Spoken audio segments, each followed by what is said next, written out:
Hello everyone, how you doing? I hope you're all doing really well today. I'm Lindsay, your host of the Heavy Metal Journal and writer for Lambgoat and the Moshville Times, and I'm back with New Metal Monday, where I talk about my favourite new releases of the week, and I have 4 brand new albums that I want to talk about this week. But before I jump into those, I want to quickly mention 2 things. One, I apologise for the sound of this video, but my microphone decided to break and my new one hasn't arrived yet, so hopefully on the next video I will have a much better sound. And 2, I listened to Spiritbox. I know that was one of the biggest releases of the week. Now, I'm not going to be recommending it on this video, and the only reason I'm mentioning it right now is because I know it'll appear in my comment section. I have always struggled with Spiritbox. I've never really been able to get on board with them, but I do believe that everything deserves a fair chance. So I did listen to Spiritbox, and I'm not saying it's bad because it's not. It's just not my vibe, and it doesn't scratch my brain the way that I like my metal to scratch my brain. So I just wanted to get that out the way before I see all the comments asking me, what about Spiritbox? Because I know they're really popular, I just can't get on board with them. I really tried, but it's just not for me. Anyway, 4 brand new albums that I want to talk about this week, and the very first one that I want to talk about is Whitechapel with Hymns in Dissonance. This is the 9th studio album from the deathcore band from the US. Now, I'm really fussy when it comes to deathcore, but these guys do it right, and I absolutely love them. But the cool thing about this record is they have went back to their roots, so it's very much all about their earlier material, so there's no clean singing in this at all. Now, I did like the clean singing that was on their later albums, but I like the fact that they have decided to go back to their roots and completely eradicate the clean singing altogether. And I think that fits in really well with the theme of this record as well, because it's very dark and ominous. Now, conceptually, the theme of the record is all about a cult leader who's creating a ritualistic cult, and the tracks are also about the 7 deadly sins and how it all ties into this cult, which is a very dark theme. And you definitely get that image when you're listening to the music, because there's breakdowns and evilness everywhere in this record. It's beyond ridiculous how heavy this is. Blistering blast beats, incredible riffs, screaming solos, and did I mention breakdowns? Because breakdowns are everywhere. Now, I did write a full album review breaking down the record track by track in a lot more detail over on the Moshville Times website, so if you want to check that out, make sure to check the description box below because I've got it linked there.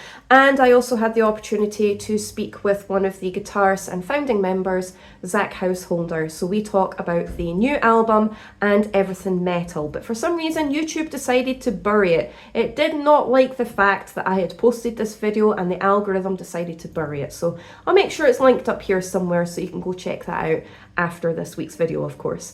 But if you are a fan of the likes of Thy Art Is Murder, Carnifex, or Fit for an Autopsy, you're definitely going to want to get onto this one. But I loved absolutely everything about it. Complete face melter. Definitely check it out. Okay, so next up on my list, I have Cryptosis with Celestial Death. This is the 2nd studio album from the extreme metal band from the Netherlands.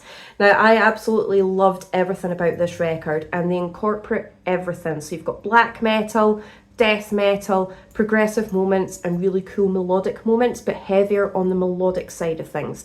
This is an incredibly heavy yet enticing record to listen to, and the vocal style is very rasping, and there's something quite primal and despairing about it at the same time. But you can expect a lot of really cool time signatures, progressive moments, really cool riffs, flying solos, blast beats. But the thing I like the most about this record is the sci-fi theme underneath it. So you hear a lot of otherworldly, intergalactic sci-fi themed tones and synths and keys throughout this, which are very subtle, but they create an amazing atmosphere that is incredibly dark and ominous. Basically, if you take Blood Incantation with Vorga and put a little bit of thrash metal on the top, this is what you get, and it's absolutely fantastic. So if you are a fan of Blood Incantation, last year's Vorga, or Revocation, you're definitely going to want to get onto this one, but definitely check it out. I absolutely loved everything about this. Okay, so next up on my list, I'm probably going to pronounce this incorrectly, but I have March of Scylla with Andromeda. And this is the debut album from the French post-metal band. Now, before I begin talking about this record, check out that artwork. It is stunning, and it was the album artwork that really drew me into this record before I even knew what the subgenre was, and I'm so glad it did because I loved everything about this. It's a very interesting and enticing record to listen to, and again it has a bit of everything. You've got your black metal, your death metal, your really cool melodics, but you've also got a little bit of gent and thrash metal thrown into the mix as well. It sounds like a lot, but it flows incredibly well, and it is artistically stunning yet brutally heavy at the same time. But it's the vocal style that I really enjoyed on this as well. So it is primarily clean vocals, but when I say clean, it's the harsher side of the clean vocals. Not quite clean, not quite fry screaming, but somewhere in between, with the occasional guttural thrown into the mix there. And it creates this amazing contrast with the brutality of the music, which is incredibly dark and ferocious, but also densely melodic at the same time. It's a really interesting record, and like I said, it does sound like a lot, but it's a really fantastically addictive record to listen to. So if you are a fan of the likes of Tesseract, Gajira, or last year's Utan album that I really loved, this one is definitely for you, but it has absolutely everything. It's stunning, it's creative, but brutally heavy and densely melodic at the same time. Check it out. Okay, so last up on my list, but certainly by no means least, is an album that I absolutely fell in love with from the moment I pressed play, and that's Nephilim with Circuition. And this is the second studio album from the melodic death metal band from the Netherlands. This record is beyond stunning. Now, if anybody has followed me for more than 5 minutes on either my channel or on my social media accounts, you'll know that I love my atmospheric, grandiose, muscular, yet incredibly heavy melodic death metal, with a touch of that gothic style and melancholy behind it too. This is exactly what you get. Densely atmospheric, incredibly haunting, rich with melody, but it's completely brutal at the same time. Vocal style is primarily guttural vocals, and they are the deep demonic roars and screams that sound like they're coming from the depths of hell. But on occasion, the clean vocals do come into play, and they are very velvety and soft, but incredibly powerful at the same time. The orchestration and the synths are gorgeous in this, and they are prevalent throughout the entire record, but they're not the focal point. This is a very guitar-driven record, so you can expect a lot of grand riffs, screaming solos, and it's the guitars that really amplify the atmosphere at the same time.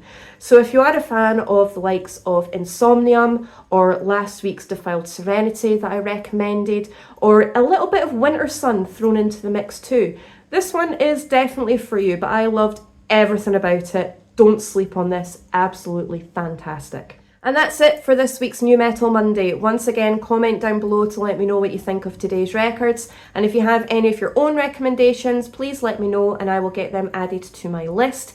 Make sure to follow me over on social media. All of my handles are in the description box below. And if you use Spotify, make sure to follow my New Metal Monday Spotify playlist, which I update every single Monday when one of these videos goes live. But if you don't use Spotify, I have also included the band's Bandcamp links below so you can find the music that I'm talking about as easily as possible.